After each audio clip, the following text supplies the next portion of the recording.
On July 13th, 1793, blood mixed with bath water in a Paris apartment. A young woman had just plunged a knife into the chest of Jean-Paul Marat, one of the most feared men of the French Revolution. She didn't flee. She simply waited, calm and unshaken, believing her single act of murder would save France from itself.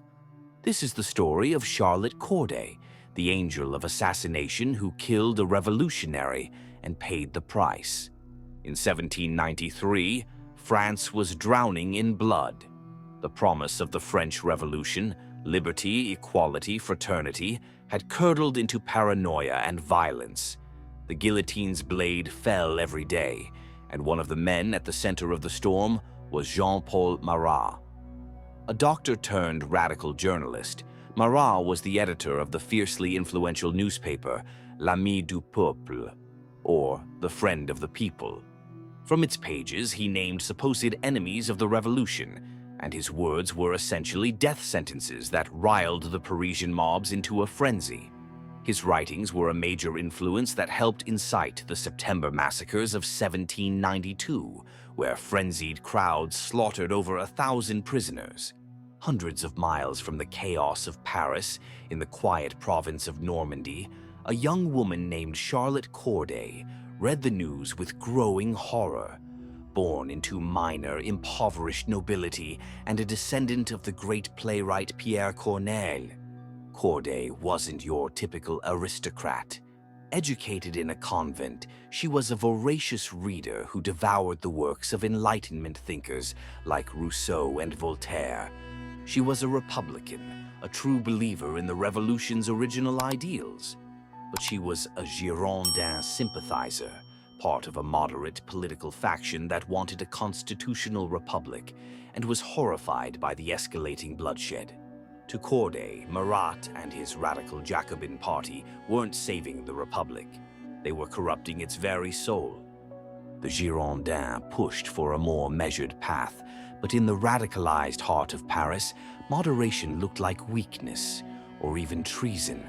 The Jacobins, with Marat as their furious voice, saw enemies everywhere. They believed the revolution could only survive by purging anyone who wasn't radical enough. This war of ideas between the Girondins and Jacobins was the central conflict of the era, a battle for the future of France. For Charlotte Corday, this wasn't just politics, it was a moral crisis. She saw her country sliding into civil war, led by a man she saw as a monster. Corday's disillusionment hardened into resolve in the early summer of 1793. That's when the Jacobins seized total power and threw the Girondin leaders out of the National Convention. Many fled Paris, seeking refuge in the provinces, and a few found their way to Caen, where Corday lived. She met them, listened to their speeches, and admired their principles. It only solidified her belief that they were the true saviors of France. She became obsessed with the idea that Marat was the source of the nation's sickness. His newspaper wasn't just paper and ink, it was the engine of the escalating reign of terror, and his calls for more heads to roll were relentless. In her mind, his death was the only cure. She truly believed that if she could just silence this one man, the violence would stop, civil war would be avoided, and the revolution could be put back on its noble path. As she'd later state at her trial, "I have killed one man to save 100,000. And just like that, her plan was born. She told her family she was moving to England, a plausible cover for a woman of her standing. Her real destination was Paris. She wasn't planning a quiet murder. She wanted a grand, symbolic act. Her original idea was to kill Marat right in front of the entire National Convention, to make a statement no one could ignore. Before leaving, she wrote her Address to the French People, a political manifesto explaining her actions. In it, she denounced Marat as a monster and declared her willingness to die for her country. Armed with a copy of Plutarch's Parallel Lives and a burning sense of purpose, the 24-year-old idealist set off to become a murderer. When she got to Paris, Corday's plan immediately hit a snag. She learned that Marat no longer went to the convention's meetings. He was mostly confined to his home at 30 Rue des Cordeliers, suffering from a severe, painful skin condition. While the exact diagnosis is still debated, it was agonizing enough to force him to spend most of his day in a medicinal bath. A bathtub would have to become her stage. Her resolve didn't waver.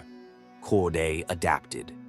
On the morning of July 13th, 1793, she went to the Palais Royal, bought a kitchen knife with a 6-inch blade, and hid it in her dress.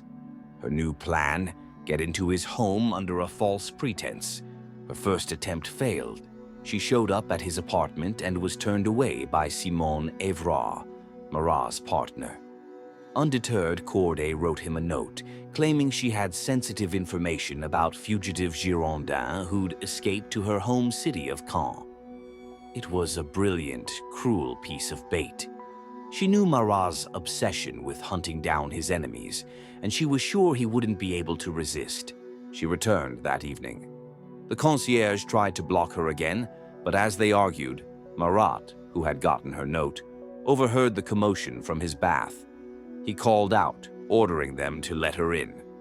The door opened and Charlotte Corday was led into the room where the friend of the people sat submerged in his medicated water, a turban soaked in vinegar wrapped around his head, with a wooden board laid across the tub serving as his desk. The scene was strangely domestic. Marat, the feared demagogue, was just a man weakened by illness, working from his tub. He asked Corday to sit and give him the names of the traitors in Caen. She began to list them, one by one. As he diligently wrote them down, he supposedly declared with satisfaction that they would all be guillotined soon. That was the moment. For Corday, his words were the final confirmation. He was a monster who would never, ever stop killing. She stood, pulled the knife from her bodice, and with one swift motion, plunged it deep into his chest, just below the collarbone. The blade tore through his lung, aorta, and heart. Shocked and mortally wounded, Marat cried out, "Aidez-moi, ma chère amie! Help me, my dear friend!" And then he was gone. Simone Évrard rushed in at his cry to find Corday standing calmly by the tub. The room exploded into chaos. A distributor of Marat's newspaper who was in the apartment seized Corday, and neighbors rushed in, trying to revive Marat. But it was too late. The man whose words had sent thousands to their deaths had been killed in his own home in an act of shocking, intimate violence. Corday didn't fight back. She was immediately arrested, her mission complete. Charlotte Corday's trial, which began just 4 days later, was a public spectacle. The outcome was never in doubt. She freely admitted what she'd done. The prosecution's real goal was to prove she was part of a wider Girondin conspiracy. They just couldn't believe a young woman could have come up with and carried out such a plan all by herself. When the prosecutor, the infamous Antoine Fouquier-Tinville, suggested she must have practiced the fatal blow, she recoiled. "The monster!" she exclaimed. "He takes me for an assassin." Through it all, Corday remained perfectly poised. She insisted she had acted alone, driven only by her conscience. When asked what she'd hoped to achieve, she replied that with Marat dead, perhaps the others will tremble. Her defense attorney, Claude Chauveau-Lagarde, had an impossible job, since Corday's own testimony was a full confession. Her most famous line from the trial summed it all up. She had killed one man to save 100,000. Her calm defiance captivated Paris. During the trial, a National Guard officer named Jean-Jacques Hauer began sketching her. Intrigued, Corday asked if he could paint a full portrait of her before the execution. The request was granted. For 2 hours in her cell, she sat for the artist, creating the iconic image that would help define her legacy. When the executioner, Charles-Henri Sanson, arrived, she calmly cut a lock of her hair and gave it to the painter as a thank you. If you're fascinated by the complex figures of history, be sure to subscribe and hit the notification bell for more stories of rebellion, justice, and revolution. And let us know in the comments, was Charlotte Corday a hero or a villain? On July 17, 1793, Charlotte Corday was taken to the guillotine. Dressed in the red smock of a parricide, the punishment for killing a father of the people, she was paraded through the streets of Paris in an open cart. A sudden summer storm broke out, drenching her, and onlookers noted that the rain gave her an almost ethereal, saint-like appearance.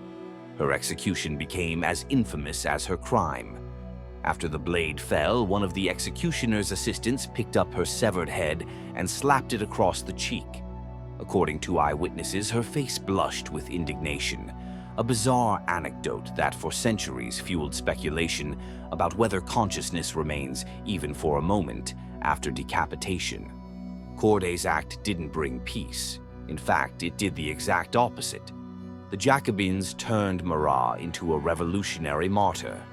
His funeral was a massive state-run spectacle, and his image began to replace religious icons. Instead of ending the reign of terror, the assassination poured gasoline on the fire, providing the perfect excuse for even more purges and executions.